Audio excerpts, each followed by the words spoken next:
ආයුබෝවන්. ඔයාගේ හිතේ මොකක් හරි ලොකු දුකක් තියෙනවද?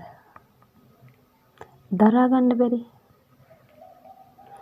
ඉස්සෙල්ලාම අපි කරන්න ඕනේ මොකක්ද දන්නවද? පෑනකුයි කොලේකුයි අරගෙන ඔයාගේ දුක පැහැදිලිව විස්තර ලියන්න. ඒක හරියට ළඟම යාළුවෙකුට තමන්ගේ දුක කියනවා හා සමානයි.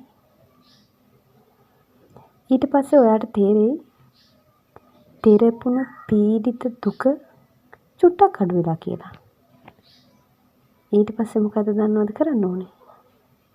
ඉක්මනින් දුක් සිතුවිල්ල නැති කරගන්න. ඒ වෙනුවට මොකක් හරි වැඩක් කරන්න. සිතුවිලි වලට ඉඩ දෙන්නේ නැතුව මොකක්ම හරි වැඩකම යෙදෙන්න. එතකොට තව ටිකක් දුක තුනී වෙනවා. 50% කොලේක ලියලා 50% තව ඉතුරු වෙලා තියෙනවනේ. වැඩක යෙදෙනකොට ඉතුරු 25%කින් අඩු කරගන්න පුළුවන් දුක. අනිත් 25% කාලය නිකම්ම අඩු කරලා දායි. දුකේ ඉන්න එපා. දුකේ ගිලෙන්න එපා. දුක් සිතිවිලි වල කිමිදෙන්න එපා. අපි හැමදාම කරන්නේ දුකක් ආවහම දුක ගැනම හිත මෙනෙහි කරනවා.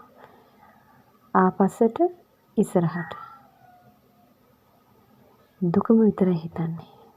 මොහොතක් හිතන්න. අපි මේ දුක් සිතිවිල්ල අමතක කරලා වෙන වැඩක යෙදෙන්න.